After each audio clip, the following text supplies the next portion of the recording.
After so many ifs and buts, Germany has officially decided to send Leopard tanks to Ukraine. That too, after consistent pressure from Eastern Europe, specifically Poland. And now the countries on the eastern fringe of the EU feel their time has come.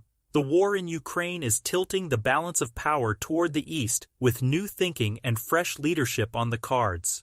In today's video, we are exploring the unexpected avenues of Ukraine's war in Eastern Europe. But without going forward, we would like you to subscribe to the channel to support our work. Let's begin. There's no hiding the fact that Central and Eastern Europe had been warning Western Europe about Putin's double-edged sword, but Germany appeared to be blinded because of its energy needs. France, too, liked to intermingle with Russia. Economically, Europe's imports from Russia accounted for $173.18 billion in 2021, and the EU's exports to Russia were $104.46 billion.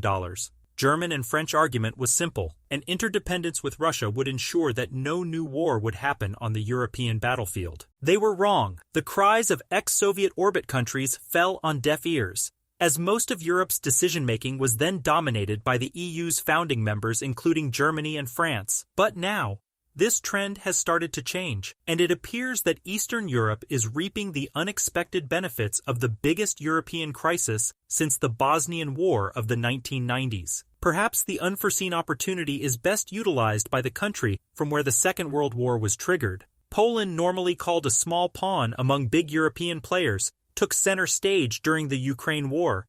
It has ramped up its defense spending from 2.2% of its GDP to a record 3% of GDP in 2023, one of the highest rates within NATO. The war appears to be a blessing in disguise for the nation, as the money would be used to modernize its forces and make the Polish army one of the strongest on the continent. Warsaw is also purchasing state-of-the-art tanks and self-propelled howitzers from South Korea in a deal worth $5.76 billion, and will get F-35 fighters from the U.S. Speaking of military aid, Poland has significantly boosted Ukraine's arsenal. In per capita terms, Poland is the leading Baltic state that has actually sent more military assistance than any country. In terms of humanitarian leadership, Poland has openly accepted the Ukrainian refugees with both arms. Almost 1.5 million refugees have been registered by the Polish authorities. Another reminder that the lead role in averting the crisis has been taken by a country considered irrelevant in European politics a while ago. But it feels as if Polish bureaucrats have smartly made a name for themselves in the European diplomatic corridors. They have been at the forefront of calling for a strict round of sanctions on Russia. Even at the United Nations General Assembly,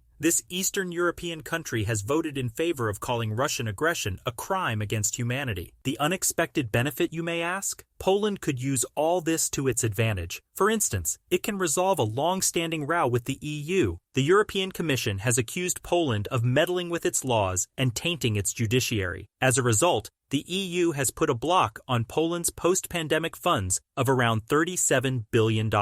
By using Ukraine as a bargaining leverage, Poland can end such disputes. But Poland isn't the only one. As a domino effect, other Eastern countries are following in the footsteps of Poland. And Estonia's case further solidifies the fact that the continent's strategic center of gravity has shifted decisively from Germany and France to Central and Eastern Europe. Prior to the Russian invasion of Ukraine, Estonia was home to less than 1.5 million people. By now, they have almost welcomed around 50,000 refugees, which is equal to 4% of their population. Most of you would say that these people would be a burden on the Estonian economy, and you might be right, but this is what leaders do. In crisis situations, they become torchbearers for stability. Presently, Estonia, along with Poland, have put Europe's refugee burden on their shoulders, and this has given both of them relevance in Europe's politics. Another unexpected advantage is for the local Estonian politicians. Much of their campaign revolves around Ukraine.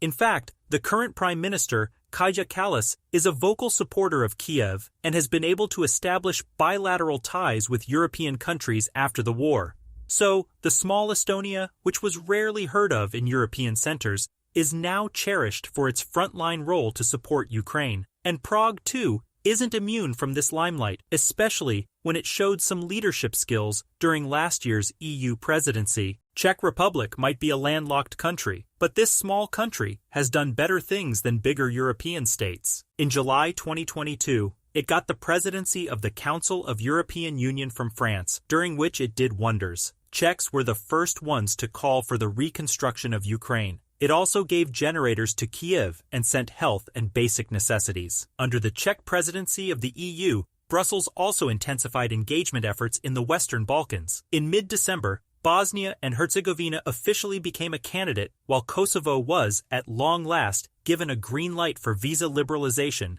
due in early 2024. What France and Germany couldn't do was done by the Czech Republic, showing that Europe's leadership positions can also be filled by periphery states. Thus, all this has given Eastern Europe a louder voice and say at the EU table. Previously, they were listened to by the heavyweights Germany, France, and other important EU members. Perhaps now, they would be heard a little more. It's also important to understand future likelihood or trends. But before that, we would once again remind you to like the video and subscribe to the channel for more such interesting videos. Without any doubt, new countries originating from Eastern Europe have shown their leadership skills, but still, they are far from the finishing line. Taken together, the 9 Eastern European countries have a population of 95 million, around a fifth of the EU total. Their combined GDP is only about a tenth of the EU's total at market rates. Among them, only Poland can be said a big member. On top of that, they aren't united. For instance, Hungary is a party pooper. It's largely inclined toward Putin. Financially, the Eastern Bloc isn't very well integrated. Poland isn't in the euro.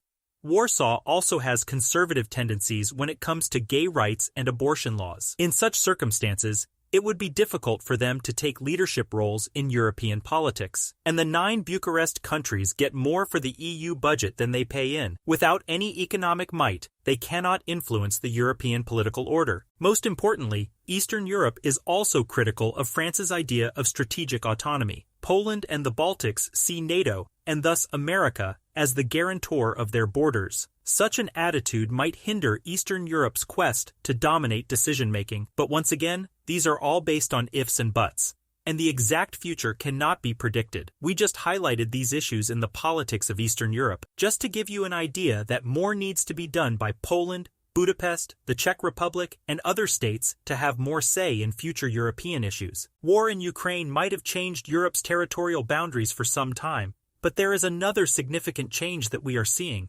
Since the genesis of the EU, European decision-making has been dominated by Germany and France. They had a larger say in the enlargement, humanitarian assistance, and relations with Russia. In every European meeting or Munich Security Conference, you could mostly see the face of German chancellors and French presidents. But the crisis in Ukraine has changed that. The tilt has gone in favor of the Eastern Bloc, specifically Poland, the Czech Republic, and Estonia. They have shown their leadership skills and might be given more room in future EU politics.